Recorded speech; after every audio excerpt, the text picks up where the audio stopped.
changes in its day. Let's get into game number 2 between Even and Death and Roll20, happening on Sky Temple. Even and Death, they know their opponent. They banned Battlefield of Eternity. They knew they were going to go to the battleground choice of Roll20. It probably would be Tomb. Didn't work out for them. They weren't able to get a win there, but they're at least going to try to keep the members of Roll20 away from Infernal Shrines. And take us to Sky. Sky Temple is, Even in Death, one of the better maps for them overall. They do seem to teamfight rather effectively. And, you know, the last game, I think, put that on display. Not very many times we saw the macro game work out that much, but they can go toe-to-toe with some of the best in NA on teamfighting. And this is going to be a map that enables it. So, what do we see here for Even in Death? Does Medivh still see the ban? And if so, who's the one banning it? You know, I say that, but I feel like it's probably Even in Death. Sometimes I like to play this fun mini game called Ask Questions that actually aren't really useful to the topic point. Did you ban? What's up? Nothing. Just look. He's through. This was never really a Medivh battleground for Which is why I was right? like, does it still show? Yeah. It wasn't for anybody. Medivh. They'll do it anyway. See, this is the coolest thing about the problem. I use the word the problem, but it's just a situation unfolding of Medivh in North America, is because this is now the second case where he's been first pick worthy on a map where he has seen almost literally no play ever. He hasn't had a direct value into the map objective. There are very few situations other than Medivh's raw, objective strength, which again, from my perspective, is unrivaled in competitive Heroes of the Storm. So it's not surprising to see it picked up, but it's just more that it's very much showing every single person, every team's thought process on how valuable this character is more than just one notch. It's like we've turned halfway through the dial here for North America. Turning it up for Medivh. So what is the warrior combo behind that? Because as we know for Roll20, Diablo. It's going to be Diablo. Just trust me. I'm feeling it. Yeah, over the Garrosh. I have a counter argument for it. I have a reasoning for it. It's for the ETC. It's not really that great, but like you can use the mosh pit, the synergy with the APOC, but then you also can always deter the mosh pit. I just really want an old school Medivh APOC combo from Roll20. It's been a hot minute since we've had has. that. Malthael Greymane though. Those are like standard meta heroes. What are you doing, Roll20? Trying to win the game? Come on. Even in Death, what do they want to be rid of now that they have got this? If they do not intend to pick the false set, I don't mean to be the guy who's only talking about false set all day, but I feel like I want them to be able to take it. I don't think they have to worry about false set. Roll20's not going to pick it. They need to support I guess you're right. the tank. That's 3 damages across the board. Never mind. I'm just go home, Dread. You're drunk. But no Task Tracer. No Task Tracer available. So if you have the ETC on his own as a front warrior, you know you're not going to get many mosh opportunities with literally just the Medivh picked up on the other side. But neither of the other two have any hard crowd control. You know it's got to be the support. You know that, in fact, it's got to be the main warrior. Both of those, very few can get an interrupt on the mosh from support. So, like, they're actually pretty crippled. They're a walking cleanse. Love that Uther ban to try to take away at least some of the hard crowd control there. And they take a new Barak. And they take Karazim. I mean, they're just stacking supports and warriors at this point. Support warrior, support warrior. I mean, Roll20 is going to go support warrior list. Okay, so we have seen Karazim in double supports before. Of all the double supports. That's all Tempest is running. Yeah. Yeah. Damage DPS. He's making it work. Yeah, they are. They're throwing out the fists of fury, and it's working. That's what we need. Oh, man. Can you imagine if Fury was a support player on Karazim, like in the Iron Fist and punching out? I just feel like having a name like Fury and the Fist of Fury, it just works, you know? That's always why I wanted him to play Sonya. Maybe we'll get that now. Maybe it fits his role. Yeah. It's a good point. Well, this is interesting. Stukov Arthas. Okay. Arthas is the original synergy with those. Stukov is the fluctuation and adjustment for Roll20.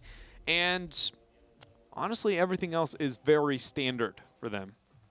A little bit of fluctuation. Even in Death has gone very different than what we normally see from them.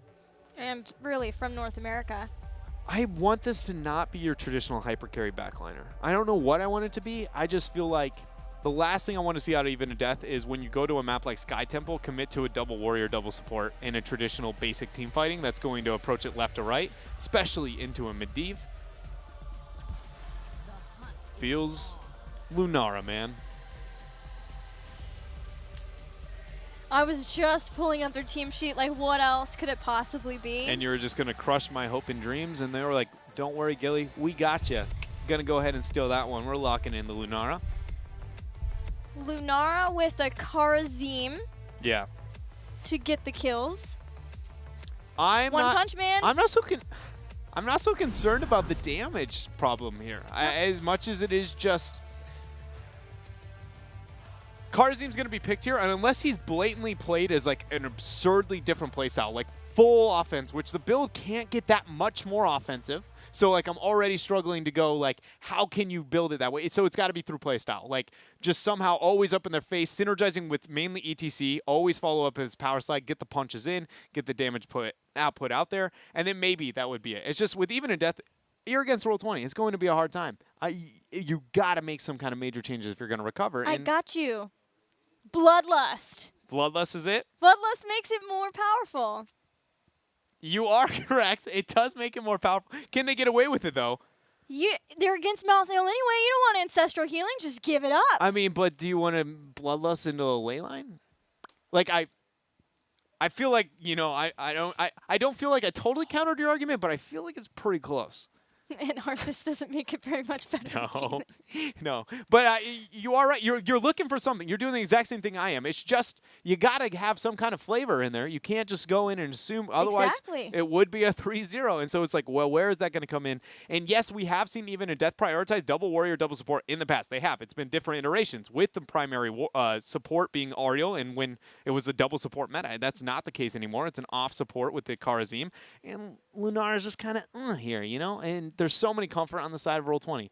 It's not that it's bad that they went that direction. That's why I'm trying to get across. It's just we know that this is going to be a difficult task. Make something happen. Let's get into the game.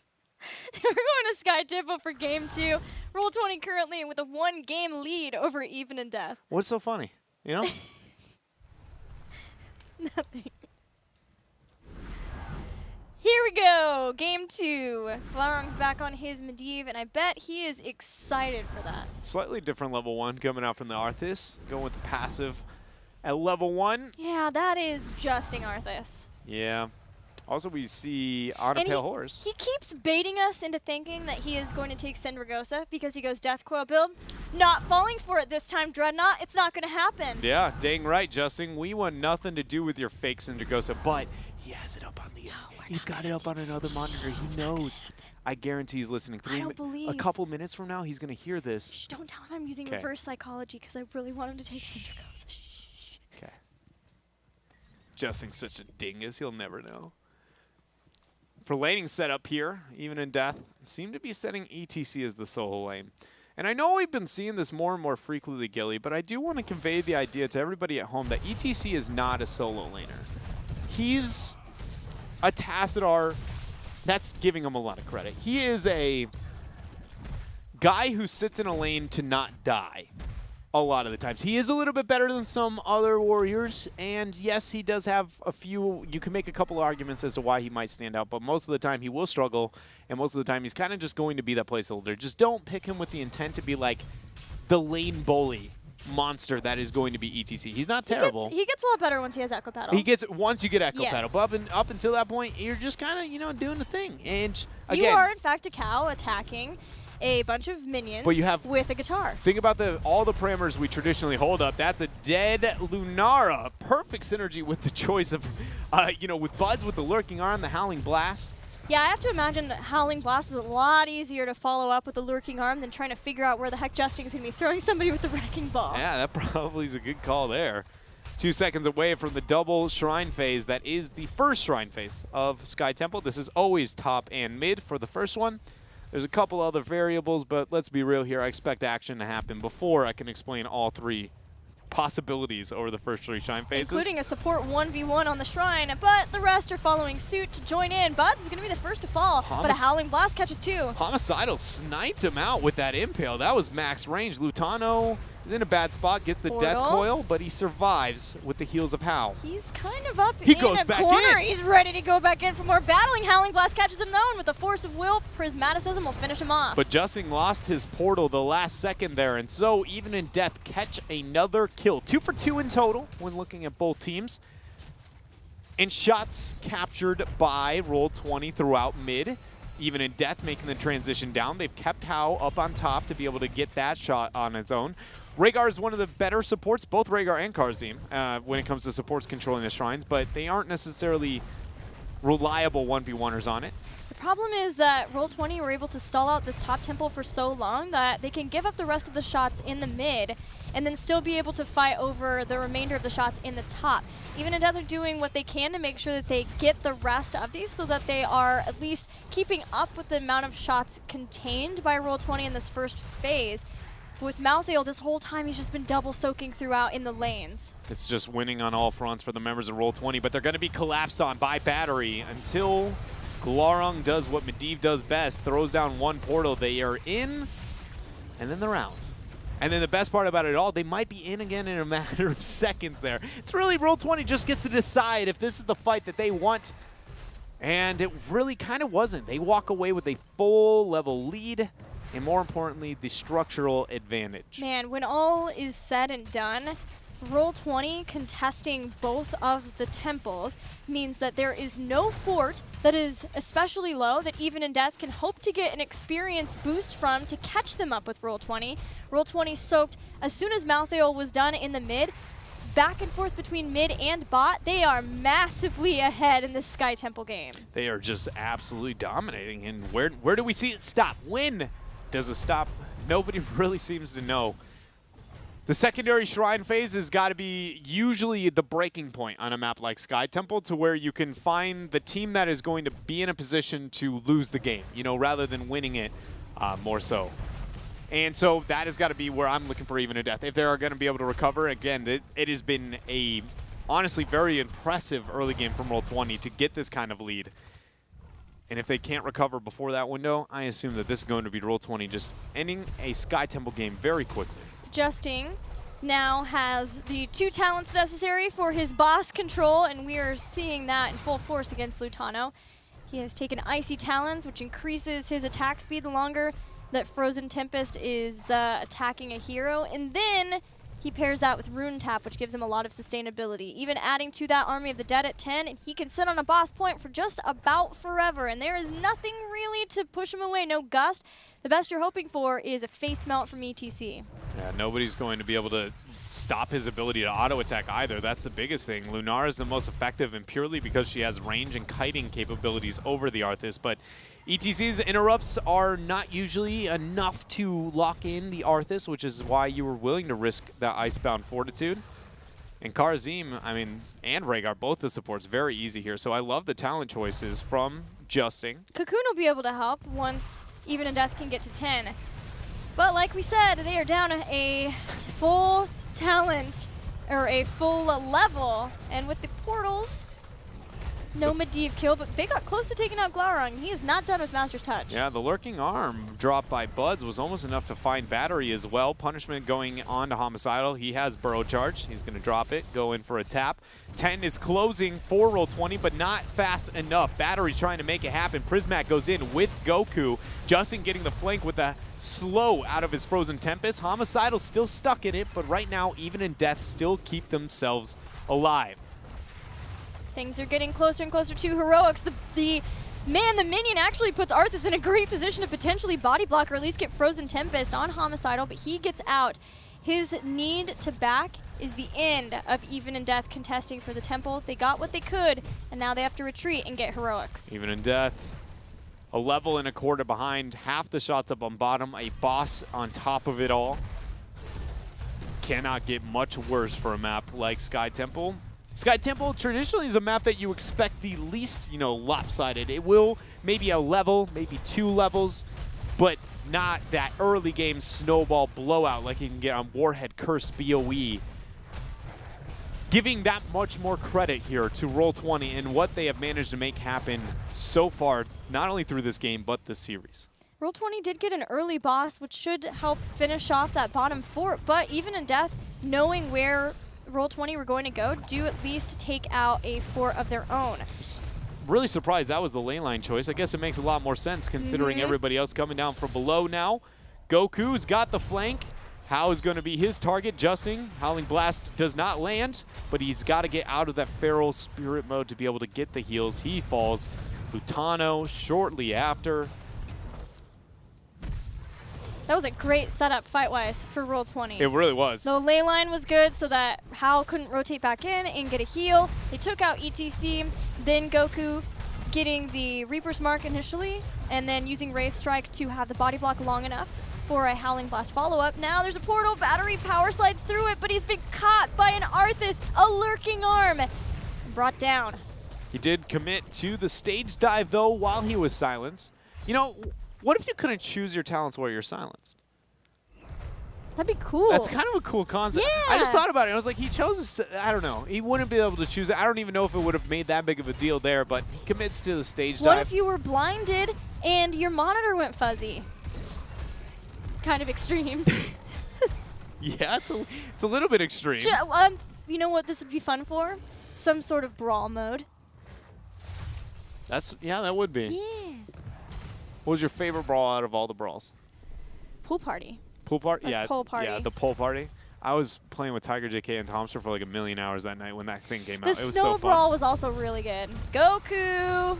Tormented Soul. Man. Can he live? He's They're got gonna get through Medivh. here. Look at Arthas. He's got Medivh. He's got no. Seven-sided struck. Bud's unable to make it down to heal him up, and Glarung in that Raven form's a little slow. Leaping strike from Frozen X. They find a second kill, and that is Prismaticism. Justing surviving with that defensive Arthas build we've been talking about. Bud's falls. All right, so in that instance, maybe just best to cut your losses. But Roll20 were hoping they could get the save on Goku. It is one of those awkward moments where you want to be excited for Even in Death, but you realize that Roll20 was more going, we're so far ahead. Do you think we can take this? Yeah. Like, do you actually think we... I mean, I've been that guy. Luckily, Roll20...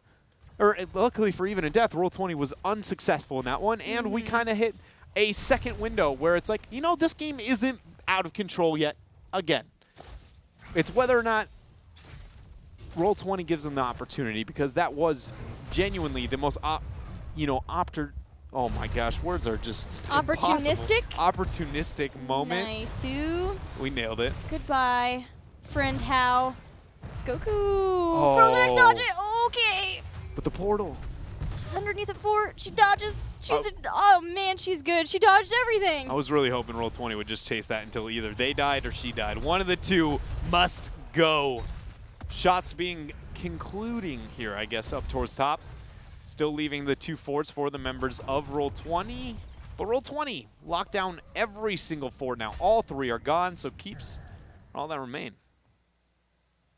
Bit of a lull period where Even in Death, maybe if they can take out all of the mercenary camps, then they could get back out on the battleground. There's only one mercenary camp with this one being taken too. So that should show that Even in Death know where Roll20 are going. They're heading in toward their bruisers. Malthael's up in the top lane, still getting the soak there.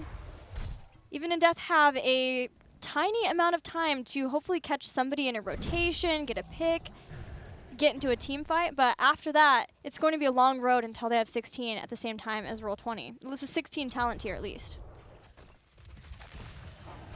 It's just, where does it stop? It's just a bit of a struggle. I'm just trying to look towards the future at what moment can Even in Death recover, and until that point, or until I find that miracle with this big of a loss with structures and experience, all I have to say is, Even in Death, I respect your efforts to be able to hold on this far. And Roll20 may want to second guess themselves if Goku wants to turn around an initiation the next time. Boss is the only realistic one remaining, it feels like, and that's 25 seconds out. You have stage dive instead of mosh pit. You have seven-sided, which is technically equally good, to, I guess, ish to palm, depending on the situation. Cocoon's pretty good on boss.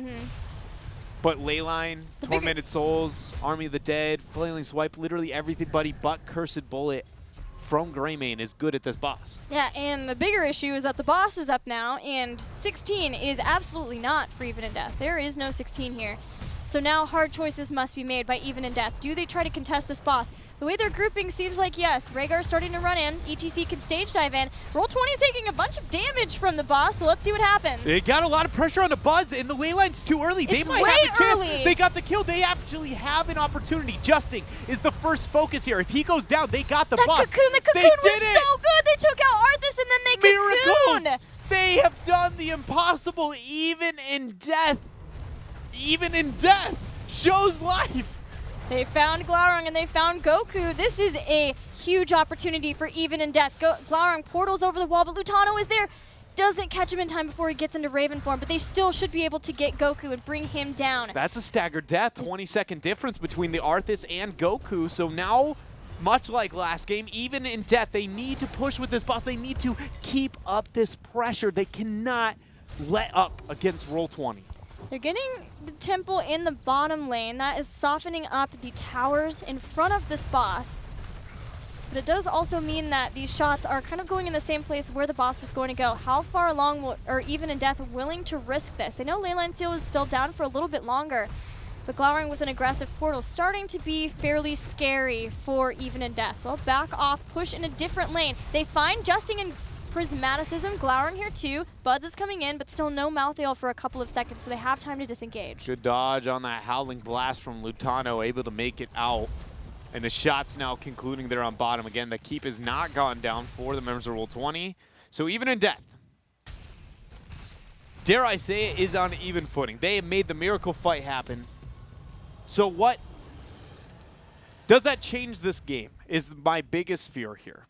When we look at the entirety of this match, all cases where Roll20 or Even in Death has been on even footing or in an advantageous moment has been purely off of a high-risk call. Mistakes. From Roll20. Mistakes, first one was but yeah, definitely a mistake. definitely high risk. I will say the boss is high risk, because when you're winning a map like Sky Temple in the manner that they didn't have to take that, but they chose to do so confidently.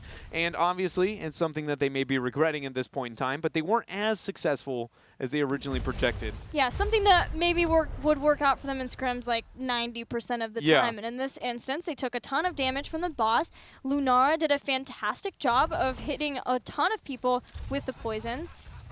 And then the Leyline Seal was very early because things started to look dire for the members of Roll20. So I feel like the TLDR of that is not that it's like, by no means, this is great news for Even in Death and their chances throughout this game, but it's just, you have to be able to win the game outside of, or win of something outside of cases where your opponent is taking an insane risk oftentimes on a map like, or in Heroes of the Storm. And Roll20, I feel like they're out of, they're done with their risky play calls. That's the second boss. Okay, we figured it out. Even in Death is a big enough threat to not take lightly, and now we'll see a bit more control from them. It just depends. If Roll20 plays as if they are still ahead, as teams sometimes will do, they may still keep up with the risks. They need to recognize now that they are no longer in control of this game. They are at best, even at worst, maybe the first team to lose a keep in this game, and that is not where you want to be on Sky Temple. Absolutely not. And we find 4 seconds for those shrines up. Granted, none of them are going to be through bottom, so no keep lethal yet for Even in Death, unless they have more damage throughout mid than I'm giving them credit. Homicidal takes a lot of pressure. Impale there to disengage. Now it's a great Impale. Frozen X still doing some poison damage to anybody that he can get his hands on.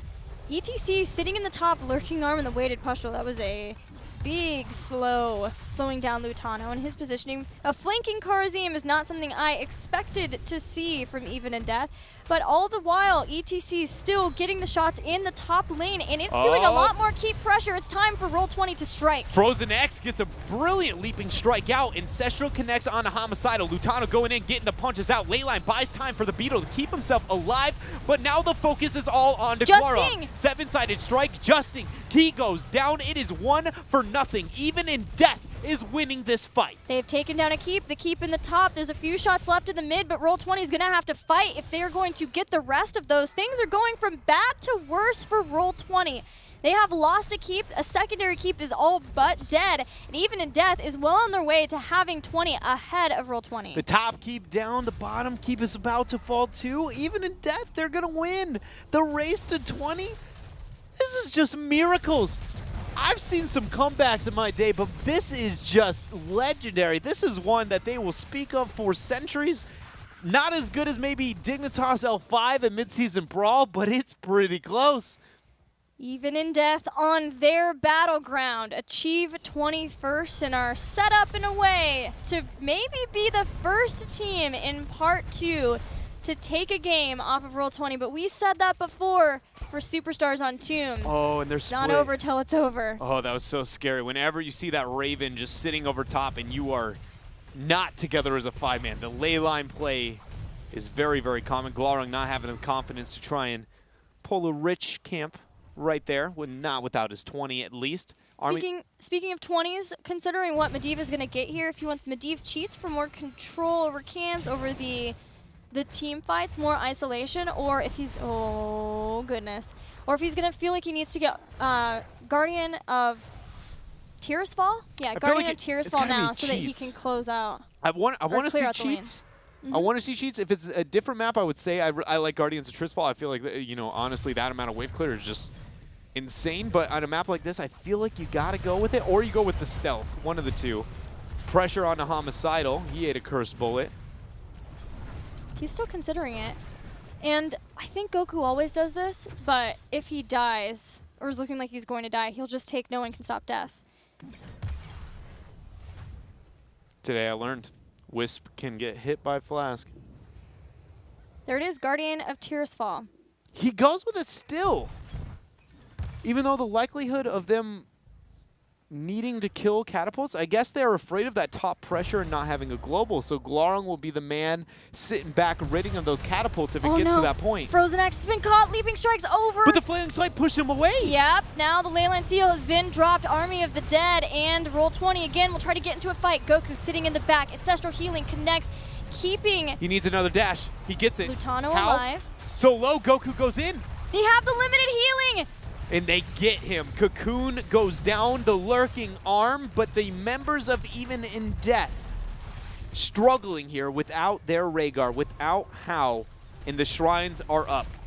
Shrines are up, but Even in Death are willing to go back in. They still have one support, even without Rhaegar. Stage dive in the back. Lutano in danger. So is Frozen X. No leaping strike to save her this time. There's a second kill for Roll20. But there's catapults onto the core, but without a stage dive, there's no threat for lethal here for Even in Death anymore. Maybe if ETC had used his heroic towards the core, I would say there is a chance here. So what do we see the members of Roll20 do? They're going to back out towards these shots. Still 40 seconds without Lunara. Mid keeps dead 100%. They're going for the boss and the mid temple and clearing those catapults. Roll20 once again. They are so split. But do Even in Death recognize it, and can they capitalize on it? There's the boss. Definitely didn't recognize it. Capitalization is yet to be discovered. If they do, it would have to be moving past that boss and getting a dive on bottom. The portal is taken. ETC does have his stage dive. He will use it. Battery, another cooldown down.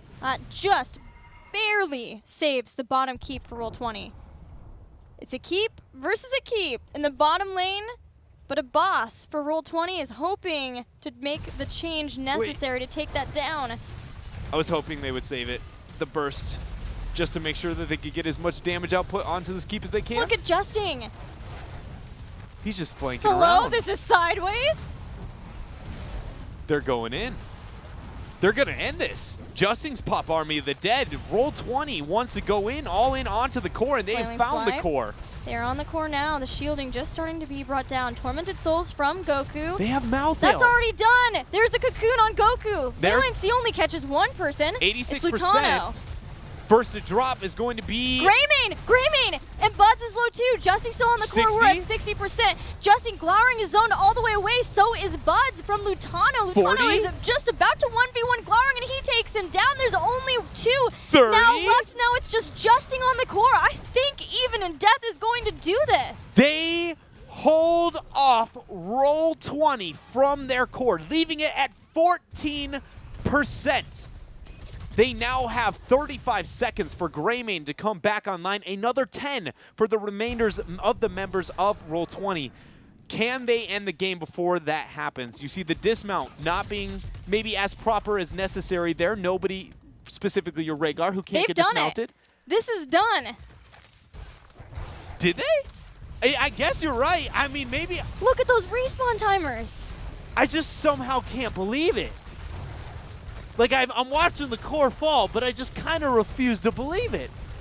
Here comes Battery with the stage dive. And as he dives onto the core, Even in Death stop Roll20's win streak at 13 before they lose the 1. 13 games in a row, and then we find ourselves here. Even in Death was the team who did it. Man, North America, you guys just, it is amazing some of the things that, the fact that this is, you tell me Roll20 comes in, they're going to have a win streak, they're going to get an upset. What's the team that's going to be the first one to instill a loss when you look at the record that they have? Even in Death is literally the last name you put on that list, and they're the ones who do it. It just gets, it continues to get wild here. And with that wild game number 2, now Even in Death and Roll20 are tied 1-1 in this best of 5 series. We're heading to a break. As always, when we come back, we'll have game 3. See you then. He's just flanking Hello, around. this is Sideways. They're going in. They're going to end this. Justin's Pop Army of the Dead. Roll20 wants to go in, all in onto the core, and they have found the core.